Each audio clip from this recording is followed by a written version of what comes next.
আসসালামু আলাইকুম ভিউয়ার্স, সবাই কেমন আছেন? আশা করি সবাই ভালো আছেন। সো ভিউয়ার্স, আমার থাম্বনেলে তো আপনারা দেখতেই পারছেন আজকের ভিডিওটা কিসের উপর তৈরি করা।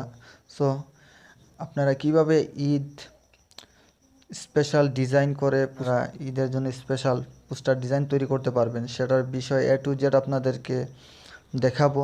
সেটা আপনারা কিভাবে তৈরি করবেন, সেটা তৈরি করতে হলে আপনাদেরকে দুইটা জিনিসের প্রয়োজন পড়বে। এক হচ্ছে আপনাদেরকে একটা অ্যাপ্লিকেশনের প্রয়োজন পড়বে আর একটা প্রজেক্ট ফাইলের প্রয়োজন পড়বে। সো অ্যাপ্লিকেশনের নাম হচ্ছে পিক্সেলল্যাব আর প্রজেক্ট ফাইলটা আমি প্রোভাইড করে দিয়ে দিব।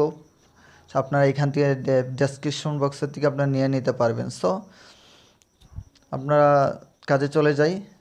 সো তার আগে একটা কথা না বলে নেই, আমার চ্যানেলটিকে যারা সাবস্ক্রাইব করে নাই প্লিজ সাবস্ক্রাইব করে দিবেন, সাথে থেকে বেল আইকনটি বাজিয়ে দেবেন সবার আগে নোটিফিকেশন আপনারা যাতে পেয়ে যান।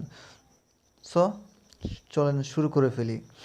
তারপর কি করবেন আপনারা? তারপর আপনারা পিক্সেল অ্যাপস অ্যাপ্লিকেশনে চলে যাবেন। অ্যাপ্লিকেশনে চলে যাওয়ার পরে এরকম একটা ইন্টারফেস শো করবে। তারপর কি করবেন আপনারা? আমরা যে প্রজেক্ট ফাইলটি ডেসক্রিপশন বক্সে এটা ডাউনলোড করেছিলাম, সেই প্রজেক্ট ফাইলটা আমরা এখন এখানে প্রোভাইড করব। ঠিক আছে, তার জন্য আপনাকে থ্রি ডটে ক্লিক করতে হবে। থ্রি ডটে ক্লিক করার পর দেখেন এখানে ওপেন পিএলপি ফাইল। ঠিক আছে, এটাতে ক্লিক করবেন। এটাতে ক্লিক করার পরে এরকম একটা ইন্টারফেস চলে আসবে। আমরা যে প্রজেক্ট নিয়ে নিতেছি, ঠিক আছে, সে প্রজেক্ট ফাইলটা আমরা নিয়ে নিলাম। নিয়ে নেওয়ার পর ওকে করে দিবেন। ওকে করে দেওয়ার পর আমাদের প্রজেক্ট ফাইলটা কিন্তু আমরা এখান থেকে শো করবে। ঠিক আছে, আপনাদের সুবিধার্থে আমি সকল প্রজেক্ট ফাইলের যতগুলো ম্যাটেরিয়ালস আছে সবগুলো আমি লক করে রেখেছি। আপনারা কী করবেন, আপনারা যেটা চেঞ্জ করতে চাচ্ছেন সেটা আপনারা চেঞ্জ করে আপনাদের নাম, আপনাদের ছবি এখানে প্রোভাইড করতে পারবে। সো আমি আমার নামটা এবং আমার ছবিটা আমি চেঞ্জ করে আমি আপনাদেরকে দেখাই। তারপর কি করবেন, এটাতে যাবেন। এটাতে যাওয়ার পর আপনারা দেখবেন এখানে ছবির আইকন দেওয়া আছে, তালা দেওয়া আছে, সেটাতে ক্লিক করে এটা করে দিবেন। ঠিক আছে, তারপর এটাতে ক্লিক করে আপনাদের ছবি, আমরা যে ছবিটা আমরা দিয়ে করব সেটা আমরা করব। এখন এটাতে ক্লিক করে আমরা ডিলিট করে দিলাম। ডিলিট করে দেওয়ার পর এখন আমরা কি করব, আমাদের যে ছবিটা আছে সেটা আমরা এখানে সিলেক্ট করব। তার জন্য একটা প্লাস আইকনে ক্লিক করবেন। প্লাস আইকনে ক্লিক করার পর ফ্রম গ্যালারিতে ক্লিক করবেন। ফ্রম গ্যালারিতে ক্লিক করার পর একটা ইন্টারফেস চলে আসবে। আপনাদের ছবিটা, আপনাদের যে ছবিটা দিয়ে পোস্টার করবেন সেটা ব্যাকগ্রাউন্ড রিমুভ করে নেবেন। ঠিক আছে, সেটার জন্য আপনারা গুগলে গিয়ে সার্চ করুন ব্যাকগ্রাউন্ড রিমুভ করে। সার্চ করলে আপনারা একটা অ্যাপ্লিকেশন ওয়েবসাইট পেয়ে যাবেন। সেটাতে আপনারা আপনাদের ছবিগুলা আপনার ব্যাকগ্রাউন্ড রিমুভ করতে পারবেন। চাইলে আপনারা কমেন্ট করে যদি চান তাহলে আমি ব্যাকগ্রাউন্ড কীভাবে রিমুভ করতে হয় সেটার উপরে একটা ভিডিও তৈরি করব, সেটা আপনারা পেয়ে যাবেন। ঠিক আছে, তারপর আমরা যে ছবিটা দিয়ে আমরা ব্যাকগ্রাউন্ড রিমুভ করে রেখেছিলাম সে ছবিটা আমরা সিলেক্ট করে নিতেছি। ঠিক আছে, এখান থেকে আমরা সে ছবিটা একটু সিলেক্ট করে নিতেছি। হ্যাঁ, আমি সে ছবিটা সিলেক্ট করে নিয়ে ওকে করে দিলাম। ওকে করে দেওয়ার পর আপনি কী করবেন, এখানে যাবেন। এটাতে যাওয়ার পর আপনারা যে এখান থেকে ছবিটা একবার ধরে টেনে নিচে নিয়ে আসবেন। ঠিক আছে, ছবিটা নিচে নিয়ে সুন্দর করে বসিয়ে দিবেন। ঠিক আছে, তারপর বসানোর পর তারপর কী করবেন, আপনার ছবিটা আপনারা সাইজ করে নিয়ে নেবেন কতটুকু আপনারা করবেন। আপনারা ছবিটা সুন্দর করে বসিয়ে এটাকে সুন্দর করে একটু বসিয়ে সাইজ করে নিয়ে নেবেন। ঠিক আছে, আপনারা ছোটো করে নিয়ে একটু সাইজ করে বসিয়ে দিবেন।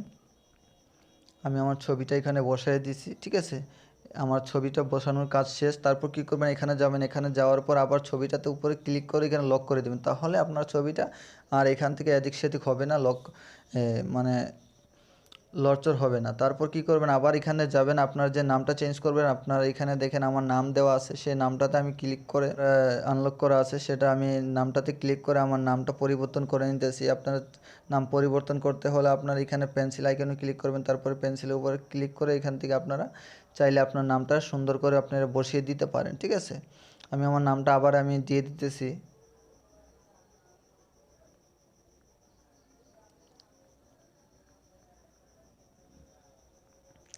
আমি আমার নামটা দিয়ে দিলাম। এখানে দেওয়ার পর এখানে আপনারা যদি চান, যদি আপনাদের এই যে এটা লেখার সাইজটা আপনারা পরিবর্তন করবে, তারপরে এখানে এটাতে ক্লিক করবেন। এটাতে ক্লিক করার পর এখানে দেখেন ফন্ট স্টাইল, এটাতে ক্লিক করে আপনারা ফন্টটা একটু সুন্দর করতে পারেন। তারপর কি করবেন, এখানে ফন্টে ক্লিক করবেন। তারপর এখানে বিভিন্ন ধরনের ফন্ট আছে, আমি কিছু ফন্ট আমি ডাউনলোড করে রেখেছিলাম সেগুলো আমি প্রোভাইড করব। তার জন্য আমি মাই ফন্টে যাচ্ছি। আপনারা কিভাবে স্টাইলিশ ফন্ট এখানে আপনারা পিক্সেল অ্যাপে বসাবেন সেটার বিষয়ে সেটা আপনাদেরকে আরেকটা ভিডিও আমি তৈরি করে আপনাদেরকে জানিয়ে দেবো A to Z কীভাবে আপনার স্টাইলিশ ফন্ট ব্যবহার করতে পারেন পিক্সেল অ্যাপের মাধ্যমে, ঠিক আছে। তারপর আমি যে ফন্টগুলো সেভ করে রেখেছিলাম সেই ফন্টগুলো আমি নিতেছি। দেখেন আমি অনেকগুলো ফন্ট আমার এখানে আছে, আমি আমার যে ফন্টটা যে আমি করব সেই ফন্টটা আমি নিয়ে নিলাম। আমি এই ফন্টটা দিয়ে দিতেছি, সুন্দর আছে এই ফন্টটা, ঠিক আছে। আমি এটাকে আপনারা সুন্দর করে এটা আমরা নামটা একটু সাইজ করে বড় করে দিয়ে দিতে পারেন, ঠিক আছে। বড় করে দেওয়ার পর তারপর আবার কি করবেন, এখানে এটার উপরে ক্লিক করে লক করে দিয়ে দেবেন। তারপর এটাতে ক্লিক করে এখন আমাদের পোস্টারের কাজ তৈরি করা শেষ। তারপর কি করবেন, সেভে ক্লিক করে এখানে সেভে ক্লিক করে সেভ ইমেজ এটাতে ক্লিক করে আপনারা তারপর কি করবেন, এখানে কাস্টম আছে এটাতে ক্লিক করে আপনারা ভেরি হাই দিয়ে দিবেন। ভেরি হাই দেওয়ার পর এখান থেকে সেভ টু গ্যালারি এটাতে ক্লিক করে দিয়ে দিবেন। তারপর আপনার ছবি পিকচারটা সেভ হয়ে যাবে, পোস্টারটা সেভ হয়ে যাবে। সো এরকম আপনারা সুন্দর করে আপনারা সেটা লিঙ্ক কিন্তু আমি পিএলপি ফাইলের লিঙ্কটা কিন্তু আমি ডেসক্রিপশন বক্সে দিয়ে দিচ্ছি, সেখান থেকে আপনারা ডাউনলোড করে নিয়ে নেবেন, ঠিক আছে। সো এরকম পোস্টার ডিজাইন আপনাদের তৈরি করতে পারবেন। সো আরও যদি অন্য ধরনের পোস্টার ডিজাইনের যদি ভিডিও চান তাহলে আমাকে কমেন্ট করে জানিয়ে দেবেন। তারপরে আপনাদেরকে নিয়ে আরেকটা পোস্টার ডিজাইনের আমি ভিডিও তৈরি করব। ততদিন পর্যন্ত আপনারা ভালো থাকেন। সো আর আমার চ্যানেলটিকে সাবস্ক্রাইব করে দিন, সাথে বেল আইকনটি বাজিয়ে দেবেন। আর আপনারা একটা কমেন্ট করে লাইক করে জানিয়ে দিবেন ভিডিওটা কেমন হলো। আর আপনারা পাশে থাকলে আমরা নতুন নতুন ভিডিও তৈরি করতে পারবো আপনাদের জন্য, কিছু নিত্য নতুন জিনিস আপনারা শিখতে পারবেন। সো আমাদের পাশে থাকবেন, সাপোর্ট করবেন আর সাবস্ক্রাইব করে দিবেন, যাতে আমাদের চ্যানেলটা সামনের দিকে আগায় যেতে পারে, আপনাদের জন্য নতুন নতুন ভিডিও তৈরি করতে পারি। সো সবাই ভালো থাকেন, ধন্যবাদ।